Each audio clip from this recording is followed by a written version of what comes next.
पूरी खबर है देवरिया से, जहां देवरिया भटनी उत्तर प्रदेश के नगर पंचायत भटनी बाजार में कुछ बूथों पर उपस्थित लोगों के नाम काटने के बाद प्रकाश में आई है। जब यह जानकारी सपा के पूर्व विधायक गजारा लारी को हुई तो तुरंत बूथ पर पहुंचकर बीएलओ से बात की, जिसमें बीएलओ ने बताया कि इस तरह के फॉर्म आए थे, हमने जांच किया, वह लोगों उपस्थित मिले, इसलिए हमने नाम नहीं काटा है। इस संबंध में सपा के पूर्व विधायक गजाला लारी ने कहा कि सभी लोग एसआईआर के संबंध में सतर्क रहें, नहीं तो नाम कट सकता है। ये 11 फॉर्म आगे यहाँ भरा गया है जी, जो कि इसमें लिखा है कि अनुपस्थित जी। और एक वार्ड में एक बूथ पे शिकायत मिली कि यहाँ पर 16 फॉर्म आए हैं, उसमें अनुपस्थित जी। तो हमने कहा कि भाई किसका किसका नाम है, तो उन्होंने बताया कि मेरा भाई जी। एक उन्होंने अपने उसी बूथ के एक आदमी से मेरी बात करें, बोले मैं भी हूँ, मेरी वाइफ भी है जी। लेकिन हम लोग के नाम अनुपस्थित में काटने के लिए फॉर्म 7 भर करके दे दिया गया है जी। तो फिर हम आए यहाँ पर बूथ पर और हमने बीएलओ साहब से ये बात की। उन्होंने बताया कि मेरे पास फॉर्म आया था जी, और हम गए जांच के, तो हम जांच में इन लोग उपस्थित पाए हैं जी। तो बिना जांच के किसी का नाम नहीं काटा जाए, इन्होंने बहुत अच्छे बात कही है जी। और चूँकि सरकार ने कहा है कि हमारी मंशा साफ है जी, तो सरकार के लोगों के द्वारा ही यहाँ के स्थानीय विधायक के बहुत ही करीबी ने लिख करके ये सब दिया है जी। और नाम उनका कुछ है, उन्होंने सिग्नेचर कुछ और किया हुआ है, लेकिन दिया उन्होंने ही है जी। और इस तरह से सरकार काम करेगी, और जो उनके वोटर्स नहीं हैं उनको चुन के निकाल के चूज करके जी, और उनका नाम जो है काटने का काम करेगी, तो ये पारदर्शिता तो हुई नहीं जी। इनकी नीयत साफ नहीं है। हमारे राष्ट्रपति जी बार बार अखिलेश यादव जी कहते हैं कि इनकी नीयत साफ नहीं है, और ये लोग ज़रूर गड़बड़ी करना चाहते हैं चुनाव में और वोटर्स के नाम को काटने को लेकर के।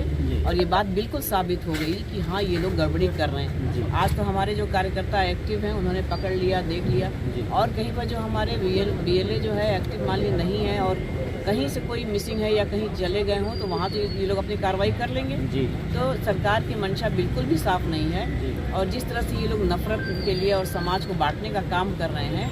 एक साहब थे जिन्होंने कि एक बहुत ही आस्था का प्रतीक एक मज़ार को गिराया है, तो कुछ ही दिन नहीं बीता कि उनके ही अपने लोगों द्वारा उनको चूड़ियाँ भेजी गई हैं। तो ऐसे लोगों को जो है, लोगों को बहिष्कार कर देना चाहिए, जनता को, ऐसे लोगों को जो इतनी गंदी नीयत से आकर के जनता के बीच में बैठ करके, क्योंकि इन्हें काम कुछ नहीं करना, और काम ना करके लोगों का ध्यान भटकाने के लिए समाज का जो ये लोग बांटने का काम कर रहे हैं, ये लोग कभी भी दोबारा से कभी।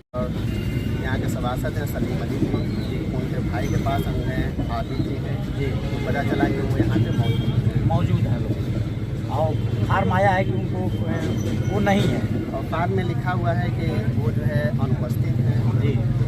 तो वही हम चेक करने के लिए गए कि वाकई में सही है कि नहीं है, और जैसे मौके पर गए तो वहाँ पता चला कि वो वहाँ पे प्रेजेंट है।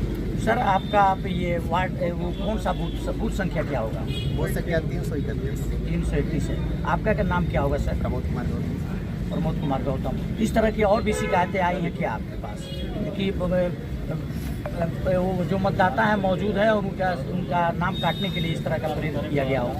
काटने का नहीं है मैम, मतलब फार्म आपको मिल गया? हाँ, फार्म 7 भरा जाता है एज ए काटने के लिए जी। ठीक है, कि जो जिनकी डेथ हो गई है या जो एकदम यहाँ से नहीं है, कुछ नहीं है, तो उनके लिए 7 भरा जाता है कि चलिए, और 8 भरा जाता है रिसिप्ट के लिए जी। 7 भरा जाता है काटने के लिए।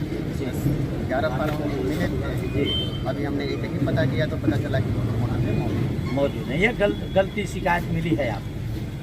जो भी शिकायत मिली है वह गलत है, हमको मिला है, जहाँ पे पाया गया। आपका कीर्तन मोहल्ला, और बीएलओ साहब गए हैं तो आपको अब तब आपको पता चला है? हाँ, बीएलओ साहब से तो मेरा डेली मुलाकात होता है, मेरा दुकान है शू का। फार्म फीडअप है आपका? हाँ, मेरा फार्म फीडअप है, एसआईआर फार्म मैंने भरा था जी जी, नाम दिया गया था उसमें। उसके बाद भी इस तरह की शिकायत? उसके बाद भी ये जो मुझे अनुपस्थित दिखा रहे हैं, ये मुझे रोज देखते हैं। हाँ, अच्छा। हमेशा इनकी आंखों के सामने उपस्थित होता हूँ। उसके बाद भी अनुपस्थित, लेकिन ये अनुपस्थित दिखा रहे हैं, मुझे शिकायत कर रहे हैं। आपकी भी समस्या है बाबू? मेरा नाम सलीम अली है। हम कीर्तन माला चौरा का सभासद है, और एक सभासद के भाई का नाम अनुपस्थित दिखाने के लिए मानिए हम लोग तो राजनीति कर रहे हैं, लेकिन उसके बाद आम इंसान का क्या होगा? जब एक सभासद के भाई का नाम इस तरह का और उनके पास पासपोर्ट तरह का हर एक डॉक्यूमेंट है, वो वर्तमान में यहाँ पर उपलब्ध है, उसके बाद भी ऐसे लोग कर रहे हैं, आम इंसान का क्या होगा? इस तरह की शिकायत और कुछ भी मिली है आपको? नहीं, अब नहीं, पहली बार तो हम बता दें, हमारे BLO साहब सुबह आए, कहे कि आबिद अली कौन है, हम करने के क्या है बताइए भैया, तो बोले कि उनका देखा है फार्म मिला है, फार्म 7 अनुपस्थित उसमें है। हम कहते भैया वो तो गली पर है, उनका नया और 2 SIR फार्म दवाया, उसमें भी उनका नाम आ गया है और 2003 में भी उनका नाम है। उसके बाद इन्होंने इनको अनुपस्थित दिखाया है। आपका भी समस्या है सर? इनको इनका पूरा डिटेल हमको बता दीजिए, इस पर फिलअप कराना है, इनसे भरवा दीजिए, फिर हम आगे प्रोसेस करें कि जो व्यक्ति का आपने आक्षेप किया है उसका हम 1-2 लोगों को हमने रात में सर्च किया था, मोबाइल नंबर जिनका था उनको हमने फ़ोन किया, क्योंकि हम SIR का काम किए हैं तो हम देख रहे हैं कि वो लोग मौजूद हैं। तो हमें दिमाग में था कि ये लोग मौजूद हैं, इनका फार्म क्यों भरा गया। कुछ लोगों का अनुपस्थित दिखाया गया था, कुछ लोगों का 2 जगह नाम होने की पुष्टि की गई थी।